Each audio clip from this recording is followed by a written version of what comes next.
Have you ever wondered why, in the heart of modern Western society, with all its technological advances, freedom of choice, and seemingly endless options, so many people are turning to a faith over 400 years old?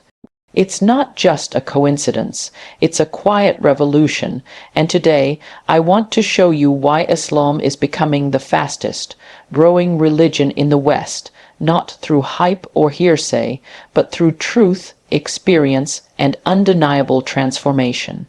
In a world that moves faster than ever, where everything is designed to grab our attention, it's easy to get lost. Easy to wake up one day and realize you've been living on autopilot, chasing goals that don't fill you, ticking boxes that don't satisfy, and living a life that looks good on the outside but feels hollow on the inside. That's the silent crisis so many people in the West are facing today, and in that crisis, a quiet question begins to echo: what is all this for? Why am I here? Is this really all there is? That question is where the journey starts. It's not a dramatic moment, it's subtle. It happens in traffic, in the silence of a late night walk, or while scrolling through yet another feed that offers no real joy. It's the moment the soul begins to stir. And that stirring, that's what's leading people to Islam, because what Islam offers isn't just answers, it's clarity, a framework, a lifestyle that makes sense. It doesn't rely on motivational quotes or vague philosophies. It gives you a manual for living. It tells you that you were created with purpose on purpose, that your existence isn't random and your pain isn't meaningless, that the highs and lows of your life are part of a bigger picture, designed, allowed, and known.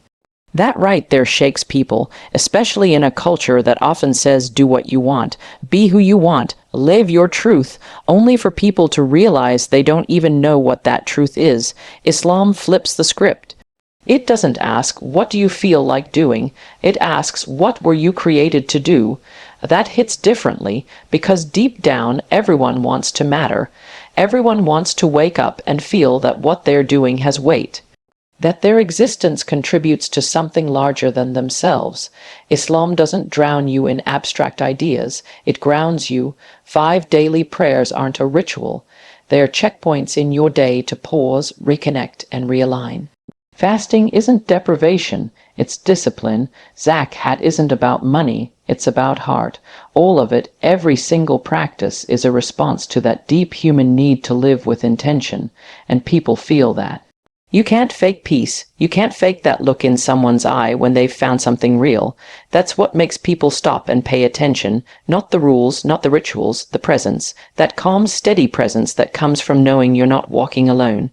That your life isn't an accident, that there is a creator who sees you, knows you, and wants better for you than you even want for yourself. That's the meaning people are starving for. That's the connection they didn't know they were missing.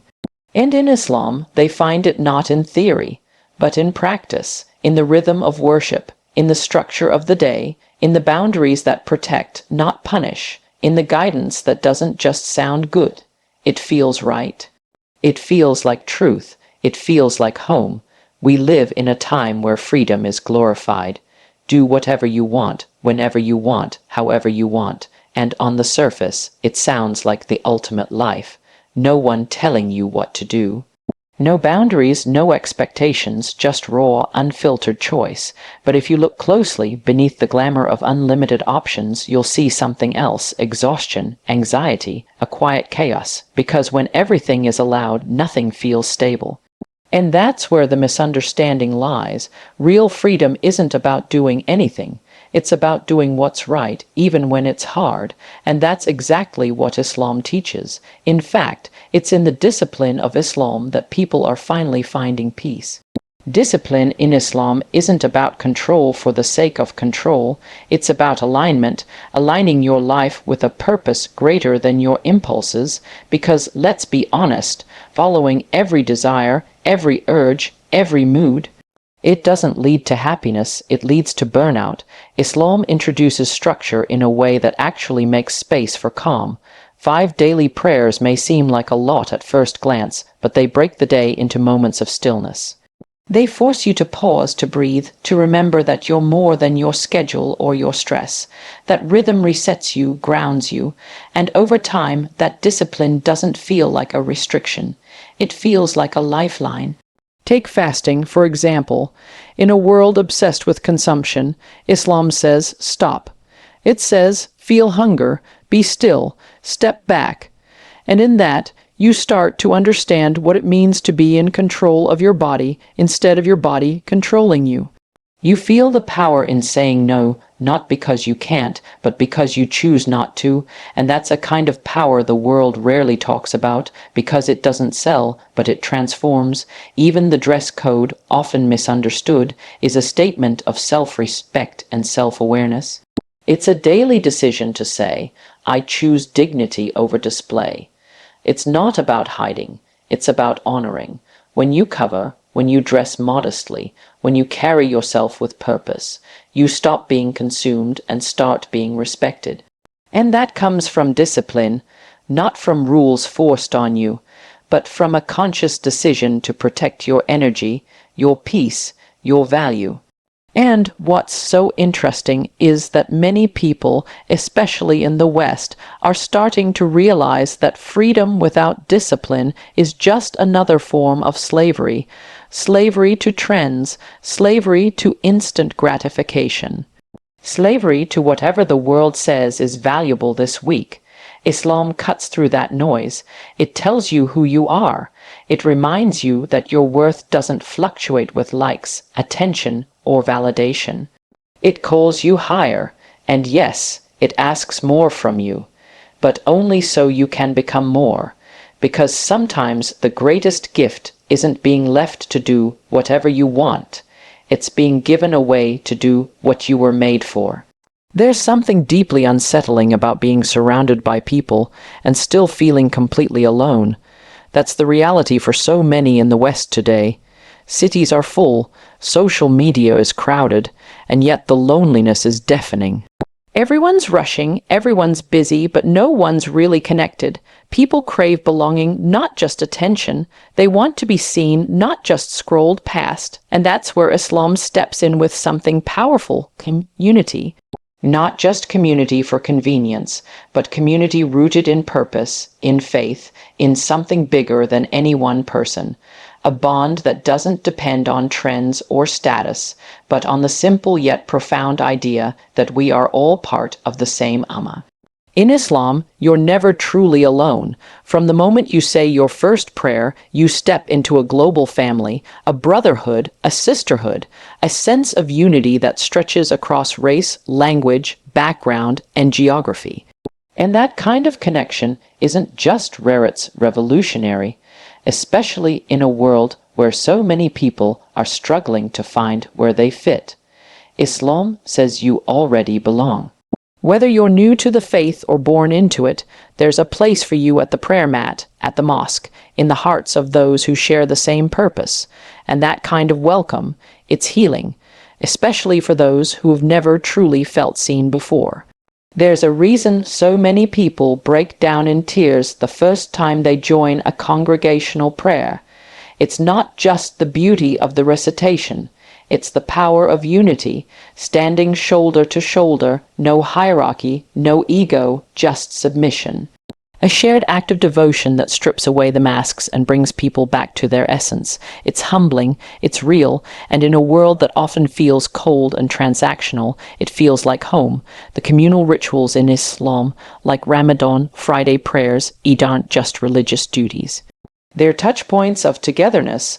They're moments that pull people out of isolation and into connection.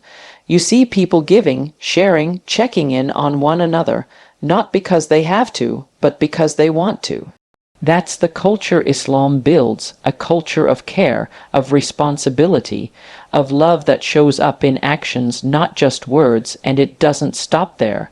The concept of brotherhood and sisterhood in Islam isn't just symbolic, it's lived. If you're struggling, someone's there. If you're grieving, someone brings you comfort. If you're celebrating, someone shares your joy. That kind of support system is rare in a society that glorifies independence to the point of disconnection. Islam doesn't shame vulnerability, it encourages it. It reminds you that it's okay to lean on others, that needing people isn't weakness, it's part of being human. In a world that's constantly shifting, where identity seems to be something you have to create, edit, and perform, it's no wonder so many people feel lost. The pressure to fit in, to be accepted, to follow the trends just to feel seen, it wears people down. You scroll through highlight reels, compare your life to filtered versions of others, and somewhere along the way, you begin to question who you even are.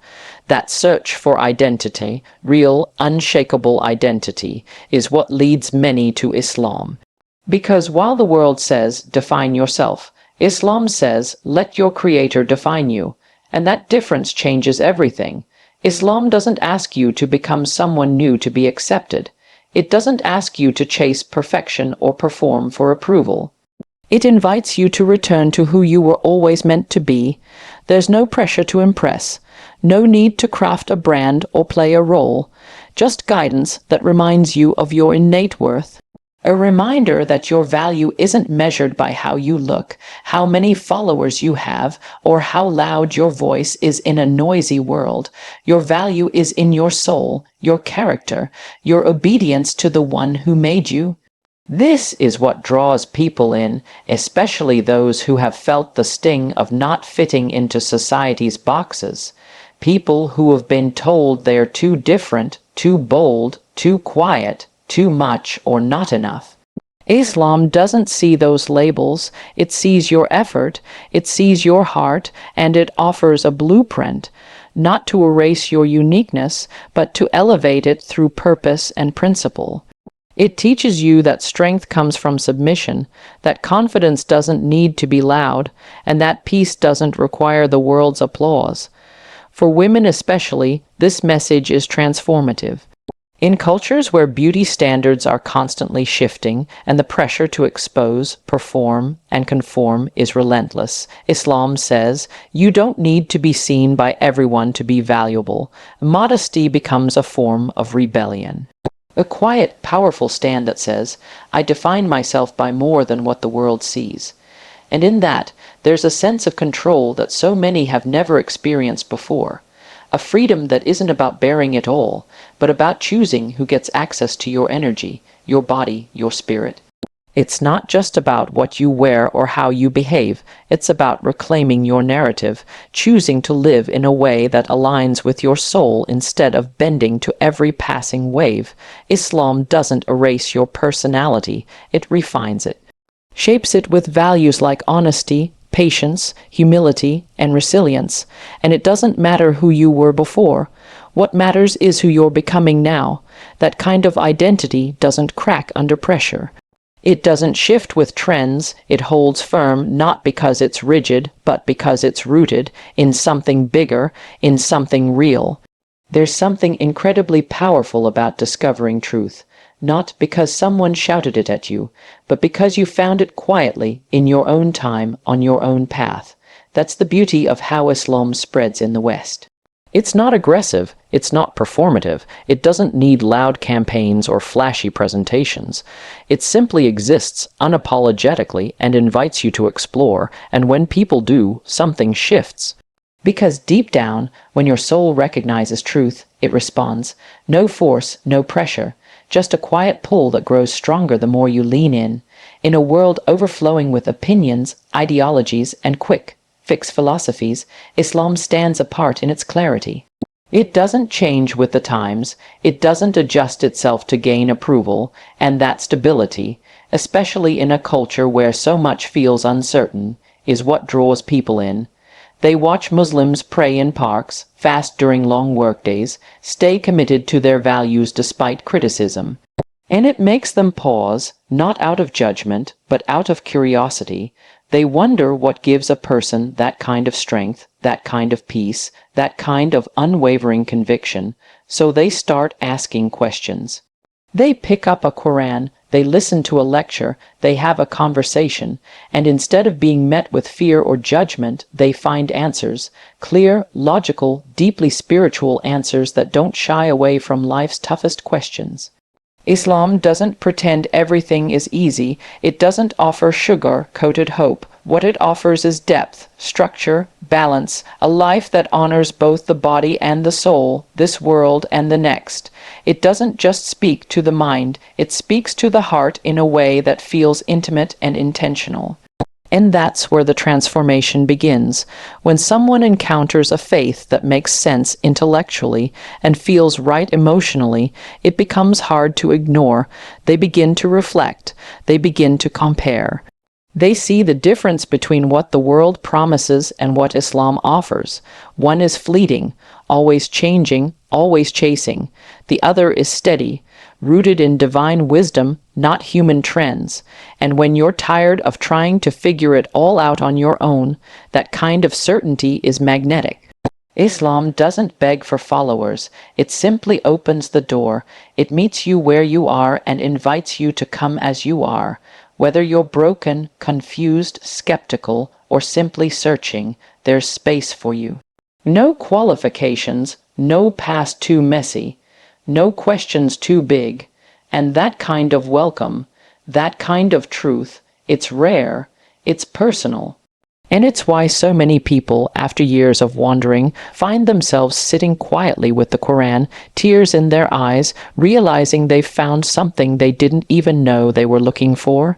One of the most surprising and powerful realities about the rise of Islam in the West is that it's being led, in many cases, by women, not by force, not by pressure, by choice. Women are choosing Islam in record numbers, often after long periods of reflection, research, and quiet searching.